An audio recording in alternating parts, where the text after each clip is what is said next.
В 2005 году группа Aerosmith выпускает свой очередной концертный альбом. Назывался он Rockin' the Joint. Этот альбом выходил только на CD. Я его для своей коллекции не покупал. На альбоме записи, которые сделали 11 января 2002 года в зале The Joint в отеле Hard Rock Hotel в Лас-Вегасе. Концерт состоялся в рамках тура Just Push Play. Концерт проходил в более кулуарной обстановке, и публика явно была в восторге от выступления. Aerosmith всегда выступали великолепно на концертах, и это демонстрирует и этот альбом. Во время выступления группа отыграла 22 песни, но в концертный альбом вошло только 12. Музыкальные критики отмечали, что Rockin' the Joint был бы идеален, если бы шоу было выпущено целиком, со всеми 22 песнями на 2 CD. Тем не менее, этот концертный альбом на одном CD занял 24 место в чарте Billboard. Кроме традиционного оригинального состава группы Aerosmith, на концерте группе помогал играть Рас Ирвин на клавишных. Альбом продюсировали Тайлер и Марти Фредериксон. Не думаю, что есть смысл более подробно рассматривать этот альбом. 2006 год для группы был сложным. Группа заявила о временной замене Тома Хэмилтона на Дэвида Хилла. Дэвид Хилл был басистом в группе Joe Perry Project. А произошла такая замена из-за того, что у Хэмилтона обнаружили рак горла. Но Том прошел лечение и вернулся в группу 1 декабря. Стивен Тайлер заявил, что у него разорваны кровеносные сосуды гортани. Лечение, к счастью, прошло успешно. Весьма неприятный инцидент произошел на концерте Джо Перри. Его сшибло стрелой операторского крана. Но Джо продолжил концерт с сотрясением мозга, чтобы не подвести группу. В 2007 году Aerosmith провели большой концертный тур. В рамках этого тура они выступали в странах Латинской Америки, Европы, в Объединенных Арабских Эмиратах, в Индии и России. В июне 2009 года барабанщик Джерой Крамер выпустил свои мемуары под названием Hit Hard: A Story of Hitting Rock Bottom at the Top, в которых рассказывал истории своей борьбы с физическими и эмоциональными травмами и нервным срывом, который он в конечном итоге пережил на пике успеха группы. В августе 2009 года Тайлер упал со сцены в Стерджесе, Южная Дакота, прямо во время выступления на глазах у тысяч зрителей. Он повредил спину и шею, его отвезли в больницу, а шоу отменили. Через несколько дней остальная часть тура также была отменена, хотя некоторые концерты все-таки были даны позже, в том же году. Упал Тайлер, потому что был под воздействием наркотиков, которым снова пристрастился во время лечения. У него были серьезные проблемы с ногами, и он пристрастился к обезболивающим препаратам. Его товарищи по группе угрожали уволить Тайлера. Его жена, с которой они прожили 17 лет, ушла от него. Тайлер снова отправился на реабилитацию и вскоре выздоровел. Но в июле 2008 года умерла мама Тайлера, и всего через несколько месяцев после реабилитации он снова начал употреблять наркотики. В какой-то момент дети Тайлера были убеждены, что Стивен скоро умрет. «Я был в порядке», — объяснил Тайлер. «У меня просто была клиническая депрессия». В конце 2009 года Тайлер отправился в центр Бетти Форд на 3 месяца и полностью очистился от наркотической зависимости. Никто из Aerosmith ему не позвонил, и в конце концов он сам связался с ними. Стивен встретился с группой и попросил у них прощения, спросив: «Ребята, а вы собираетесь меня использовать?» Тогда уже вовсю ходили слухи об уходе Тайлера из группы, но эти слухи развеялись, когда в том же месяце он присоединился к Перри для выступления в Walk This Way в Нью-Йорке. Дело в том, что после падения Тайлера со сцены группа грозила его заменить на другого вокалиста. Тайлер стал искать запасной план. Он сказал своему менеджеру: «К черту их, найди мне работу». В 2010 году стало известно, что Тайлер назначен судьей на телешоу «Американский идол», которое он практически никогда не смотрел. В типичной манере Aerosmith остальные участники группы впервые узнали об этом из новостей. «Это на шаг выше, чем черепашки-ниндзя», — заявил прессе разгневанный Перри. «Я не хочу, чтобы в этом упоминалось имя Aerosmith». У Тайлера всегда были сложные отношения с ведущим гитаристом Джо Перри. Стивен говорил про него: «Он другой я, «Мой брат – демон». Тайлер в своей книге описывал их отношения как скрежет зубами, соперничество, антагонизм на основе любви. Аэросмит были категорически против того, чтобы Тайлер подписал контракт на работу на телешоу «Американский идол». Они утверждали, что прием Тайлера на эту работу может означать отказ от турне, что является уголовным преступлением по всем правилам их партнерства. Хотя в контракте Тайлера с телешоу «Американский идол» конкретно было указано, что он имеет полное право гастролировать со своей группой. В 2011 году Тайлер выпустил и свои мемуары. Книга под названием «Беспокоит ли вас шум в моей голове» была откровением, которое, возможно, встревожило некоторых из его товарищей по группе. Но его воспоминания, особенно история его семьи и дни, проведенные в Сунапе в детстве, были интересными. В 2009 году Джо Перри выпустил уже свой 5-й сольный компакт-диск. Он назывался «Have Guitar Will Travel», полностью записанный и спродюсированный самим Джо Перри. Свой 15-й студийный альбом группа Aerosmith выпускает в 2012 году. Этот альбом называется «Music from Another Dimension», что означает в переводе «музыка из другого измерения». Я купил оригинал этого альбома на виниле, он был выпущен на красном виниле. Этот альбом простоял несколько лет у меня на полке, и я его продал. И я почему-то подумал, что вряд ли я когда-нибудь его открою и буду слушать. И лучшие деньги, которые он стоит, я использую на покупку более интересных для меня альбомов. Я, если будет такая возможность, конечно, куплю этот альбом, если он будет по небольшой цене. Но не более того. Если я его все-таки не смогу восстановить в коллекции, я особо расстраиваться не буду. Это был первый студийный альбом группы с 2004 года и первый с 2001 года с полностью новым материалом. Продюсерами альбома были Джек Дуглас, Стивен Тайлер, Джо Перри и Марти Фредериксон. Для записи привлекли массу приглашенных музыкантов, вокалистов и авторов песен. Альбом записывался в студии вживую, с присутствием всех участников. С альбома было выпущено 4 сингла. Альбом вышел на CD с 2 видами обложек, одна для обычного выпуска, одна для люкс выпуска. Виниловая версия имеет обложку как у люкс выпуска, хотя винил включает в себя те же треки, что и стандартный выпуск на компакт-диске. Виниловый выпуск был на красном пластике. Над песенным материалом этого альбома работало несколько авторов, среди которых, конечно же, Тайлер, Перри, ритм-гитарист Брэд Уитфорд и басист Том Хэмилтон, ударник Джои Крамер, Марти Фредериксон и другие. Большинство звезд рока 70-х выпускали в 2000-х годах альбомы, которые бы напоминали своим музыкальным содержанием времена их наибольшей популярности. К примеру, такие группы, как ZZ Top, Rush или Kiss. Aerosmith решили пойти другим путем. На своем новом студийном альбоме они сделали упор на материал, который характеризовал их коммерческое возрождение в начале 90-х. По качеству песенного материала музыкальные критики условно делят этот альбом почти поровну. Первая часть – это классический американский хард-роковый альбом, включающий 8 треков группы.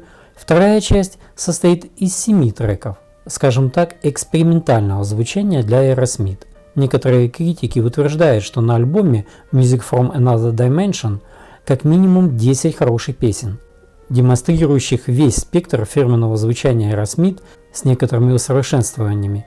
Альбом начинается и заканчивается повествованием, вдохновленным Twilight Zone, сумеречной зоной, повествованием о том, чего ожидать от альбома. Вступительный трек Love XXX начинается с барабанов Крамера, а затем крутого рифа Перри. Это энергичная, веселая, запоминающаяся песня, в которой Стивен Тайлер объясняет преимущества частых занятий любовью. И делает это при солидной поддержке локомотивной ритм-секции и напора гитар. На бэк-вокале в этом треке Джулиан Леннон. Единым автором второго трека альбома «Oh Yeah» числится Джо Перри. Хороший рокер с достойной гитарной работой и хорошей поддержкой духовой секции.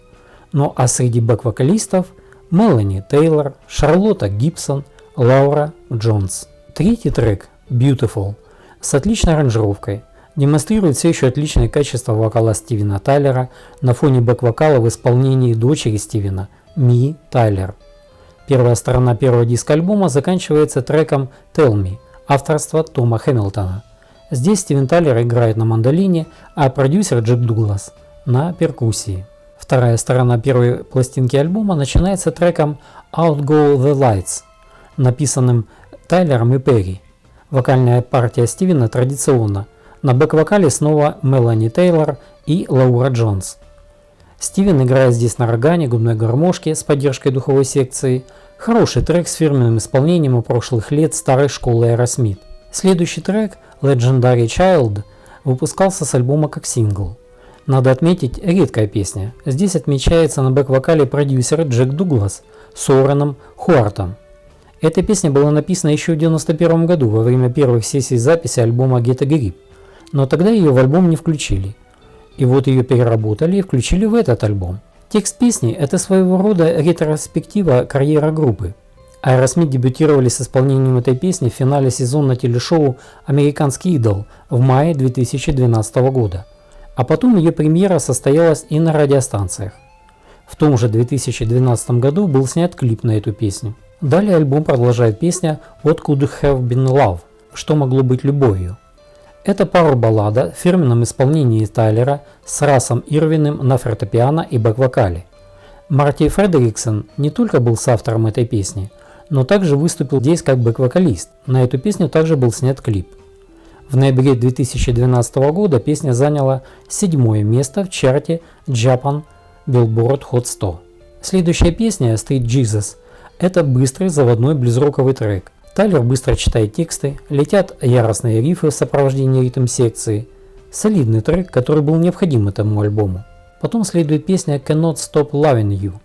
Это пауэр-баллада, которую в дуэте с Тайлером исполняет американская кантри-певица Кэрри Андервуд. Тайлер пел песню эмоционально, растягивая слова, в той же манере, как и хит «Crying», и песня приобрела романтическое кантри-звучание.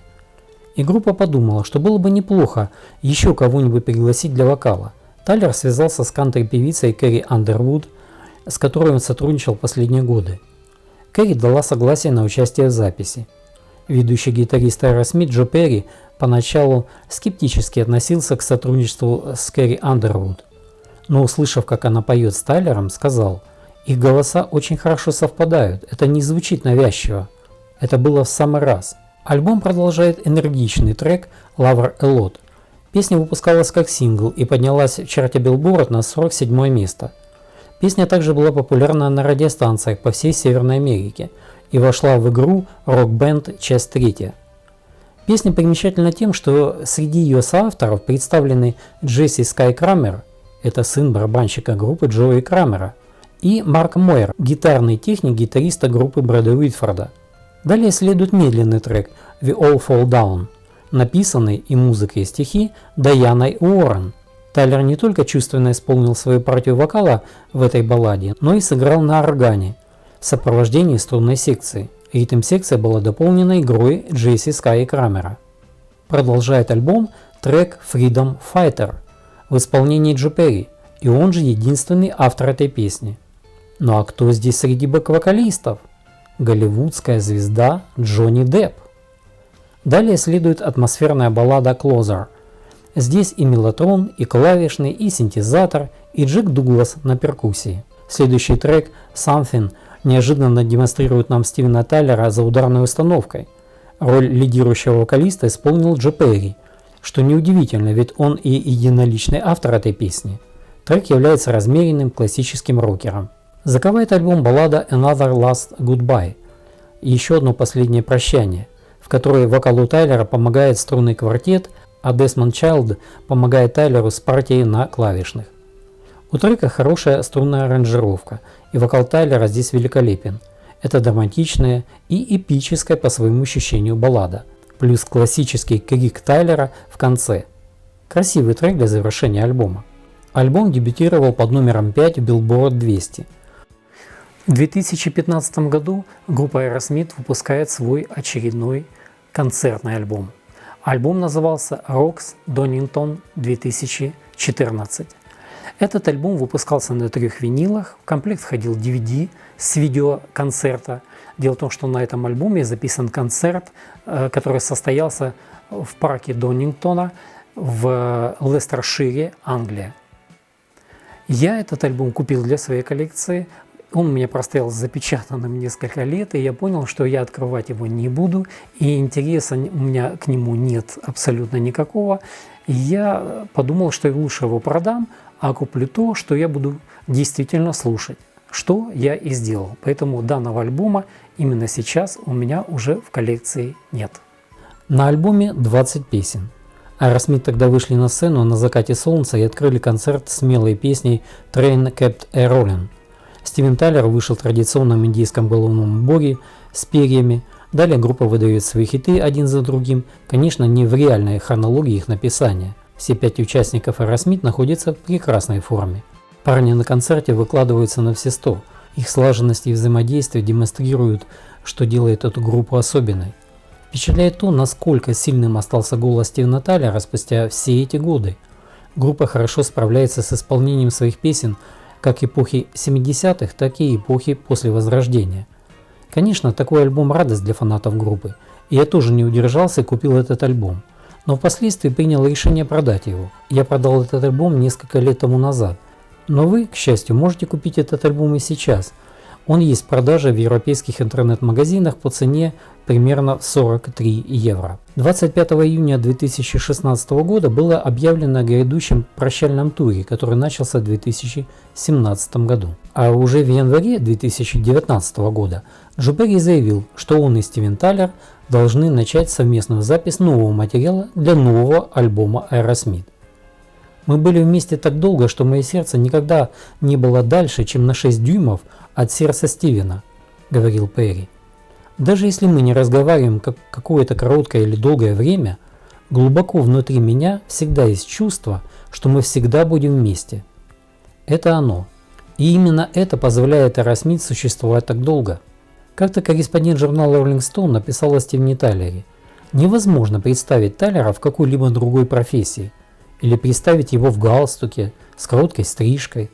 Он такой, какой он есть, во всех возможных вселенных.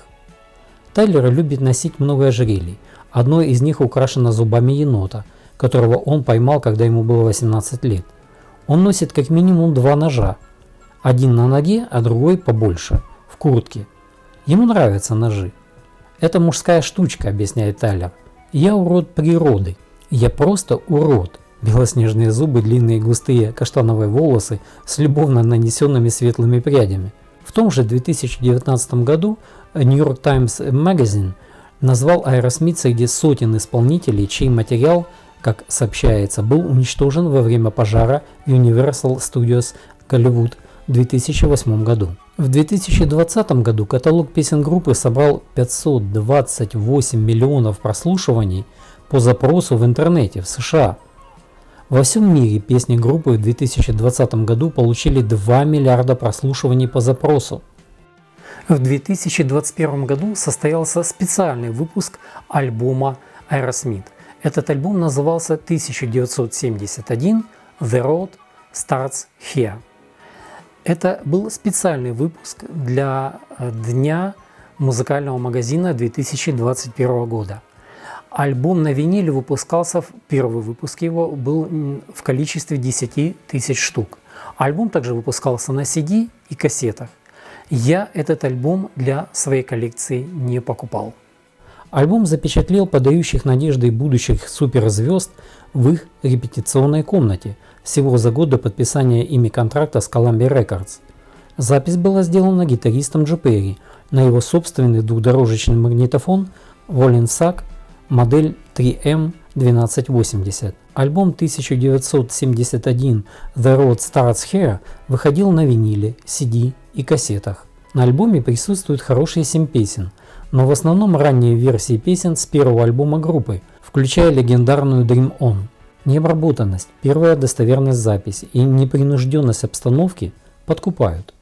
У слушателя создается впечатление присутствия в репетиционном зале группы своих школьных друзей, когда они играют в паре метров от вас, а ваши школьные друзья – это группа Aerosmith.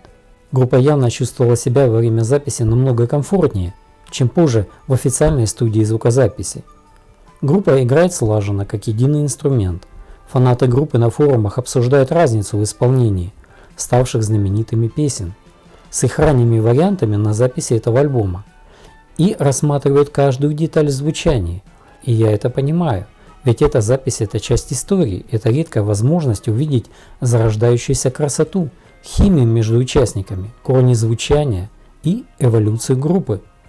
Это, можно сказать, официальный бутлег. Уверен, что этот альбом был с радостью принят поклонниками группы. Невозможно себе представить фаната группы, который бы проигнорировал этот выпуск. Но я не фанат группы Aerosmith, и от покупки его я воздержался. Хотя мне тоже понравился этот неотполированный рок, джемовая игра группы. Этот альбом есть в продаже в интернет-магазинах, и вы можете его при желании купить и сейчас. Группа Aerosmith запланировала обширное европейское турне на лето 2022 года, но гитарист группы Брэд Уитфорд весьма скептически отнесся к таким планам. «Сейчас это несбыточная мечта», — сказал Уитфорд. «Долго ничего не случится. Я иногда не понимаю, о чем думают мои партнеры, когда считают, что не могут это сделать». Брэд Уитфорд пояснил, что так думает потому, что возраст становится реальным фактором, препятствующим дальнейшей концертной деятельности группы. Тем не менее, надо отметить, что группе все же удалось отыграть 46 концертов в 2019 году и еще 10 в начале 2020 года, прежде чем пандемия ковида все остановила. Вечером 8 сентября Aerosmith отпраздновали свое 50-летие с большим размахом перед публикой из родного города в бостонском Фенуэй-парке, в нескольких кварталах от того места, где они начинали. Технически это 52-я годовщина Aerosmith, но концерт был отложен на 2 года из-за ковида. Стивен Тайлер был похож не столько на мужчину, которому за 70, сколько на мужчину, которому, уже максимум 37. Погода была идеальная. Перри и Тайлер сказали, что шоу установило рекорд посещаемости Фенуэй, и тяжелая ситуация с парковкой это подтвердила. В этом выпуске я кратко вам рассказал о творчестве американской рок-группы Aerosmith. Мы с вами рассмотрели их студийные альбомы, концертные альбомы, сборные альбомы. Я знаю, что выходило сборных альбомов больше, чем те, о которых я рассказывал. И вот, к примеру, в 2023 году был перевыпущен Great Hits, который в оригинале выходил в 80-м году. Он был перевыпущен, как и оригинал, на одном виниле, потом расширенный вариант на 2 винилах и еще более расширенный на 4 винилах. Как в таких случаях говорят, это просто бизнес. В мае 2003 года группа Aerosmith объявила о прощальном концертном туре под названием Peace Out – The Farewell Tour. В рамках этого тура группа Aerosmith планировала посетить 40 городов Северной Америки. На разогреве группы должна была отработать группа The Black Crowes. И в этом концертном туре уже не планировалось участие оригинального ударника группы Джои Крамера. Сразу после начала тура в сентябре было объявлено о переносе этого концертного тура на 2004 год. Дело в том, что 9 сентября Стивен Тайлер повредил свои голосовые связки. Мы должны понимать с вами, что вот в этом 2023 году Стивену Тайлеру исполнилось уже 75 лет. Я лично не очень верю, что ребятам удастся в своем оригинальном составе провести этот концертный тур даже в следующем году. Но тем не менее, я им всем желаю здоровья и желаю им того, чтобы они все-таки сделали и выполнили этот концертный тур в следующем году. А на этом на сегодня все. Я вам кратко рассказал о деятельности группы Aerosmith. Я надеюсь, вам этот выпуск понравился, особенно тем, кто смог его досмотреть до конца. Мира нам всем и приятного прослушивания музыки. До свидания.